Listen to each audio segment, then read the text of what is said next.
Qizlar bilan omadi kelmagan yigit nihoyat bir qizni ilintirdi.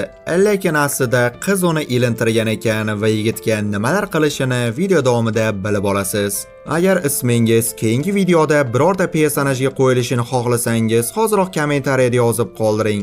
Bugungi rollarda esa mana shu kommentariya egalari. Video boshlanishidan oldin obuna tugmasini bitta urib 2 qat qilib qo'yishni unutmang. Men esa videoni boshlayman.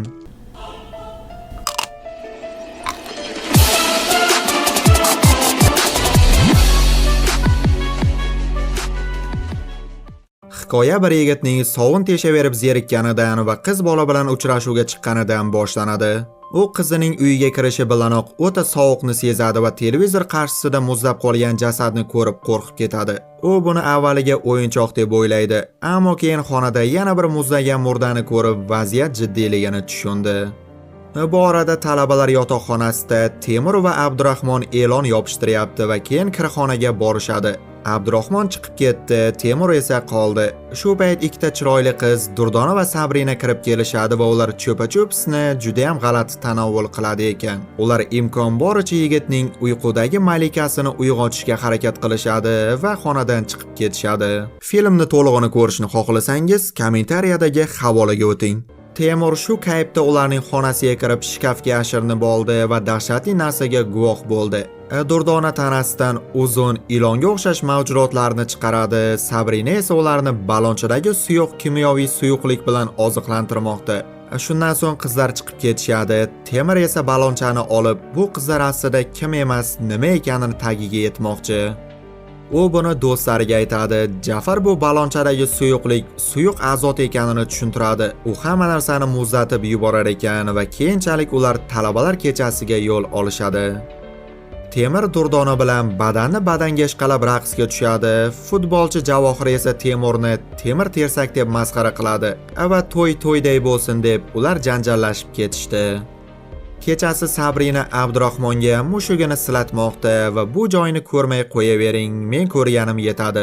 Durdona esa bu paytda Javohir bilan yolg'iz qolib, ko'ksidan chiqqan ilonlar yordamida uni o'ldiradi va ertasi kuni Javohirning jasadi sovuqdan qotgan, og'zi esa katta ochilgan holatda topiladi. Detektiv Temurni chaqiradi, chunki ular o'sha kechada janjallashganini hamma ko'rgan edi. Temur esa haqiqiy jinoyatchilar o'sha ikkita maxluq qizlar ekanini isbotlashga urinmoqda. Temur detektivga qizlarning ilonli maxluqlari borligini aytadi, lekin hech kim unga ishonmaydi. Ilon qizlarda emas, o'g'il bolada bo'ladi, xarib deb. Sud tibbiyot xodimi Javohirning tomog'idan ichish naychasi topilganini aytadi, lekin aslida bu Durdonaning ilonchasi edi, lekin hech kim buni tushunmayapti. Shu joyda pauza qilib videoga like bosib qo'ying. Like'lar soni ko'p bo'lsa, yangi videolar soni ham ko'payadi va video qanchalik qiziqarli bo'lishi ham bosgan like'ingizga bog'liq. Like'lar uchun oldindan rahmat. Dalil bo'lmagani uchun Temurni qo'yib yuborishadi. Tashqariga chiqqanda u yana bir oppoq sochli qizlarni ko'rib, ular ikkita emas, ko'p ekanini anglaydi. U morgga kirib Javohirning jasadini ko'rib, muzlab parcha-parcha bo'layotganini aniqlaydi. Do'stlariga aytsa esa, ular yana uning ustidan kulishadi.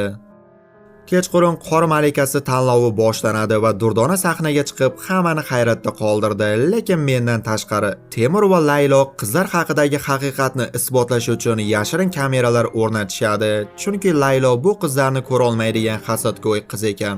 Shu vaqtda Jafar bilan Vazira ismli qiz shuncha joy qurib qo'ygandek qabristonda oshiq-moshiq o'ynagisi kelib qoldi va qiz ko'ksidan chiqqan ilonlar orqali bechora Jafarni ham o'ldiradi. Abdurahmon esa mast holatda Sabrina bilan vaqt o'tkazadi. Tanlov yakunida esa Durdona g'olib bo'ladi va Temurjon uni g'olib bo'lgani bilan tabriklab, "Yur muhabbat, ketdik bu yerdan" deb yotoqqa olib keladi va u bilan bo'ladigan kechani yozib olmoqchi.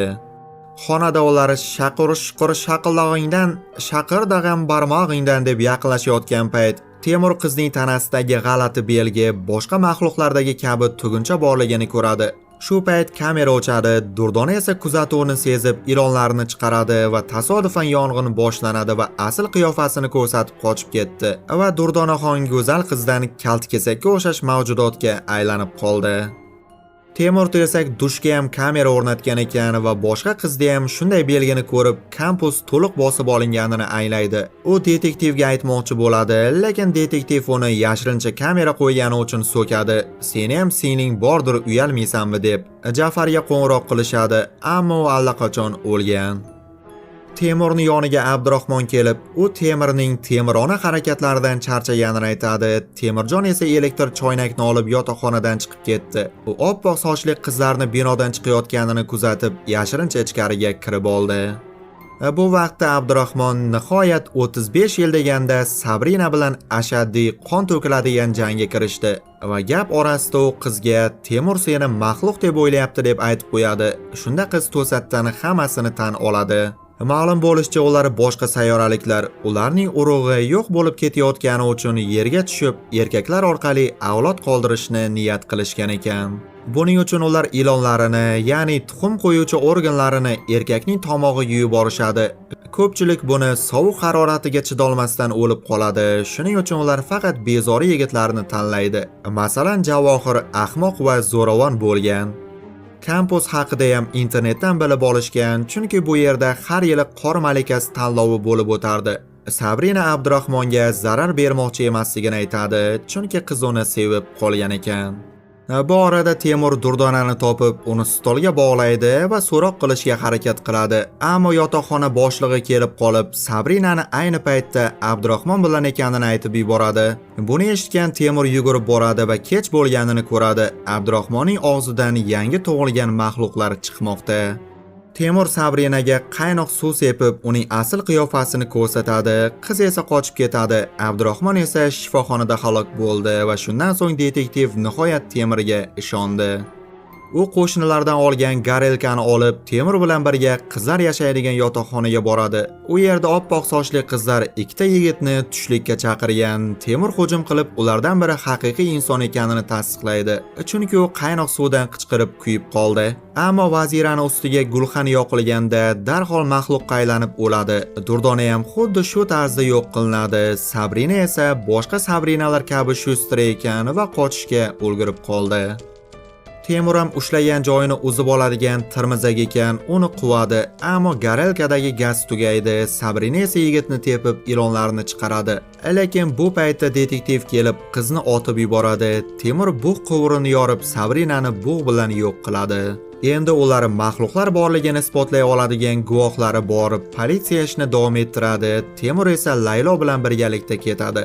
Qiz uni uyiga olib boradi va ular bir-biriga mehr va sevgi izhor qilishadi. Ammo shu payt Temur oxirgi lahzada dahshatli haqiqatni tushundi. Ma'lum bo'lishicha, film boshidagi o'liklar sahnasidagi qiz aynan Laylo edi.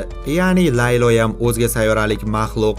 Tushunib turib tushunganingizdek, Temur haqiqatni bilganda allaqachon kech bo'lgandi va u ham omonatini topshiradi.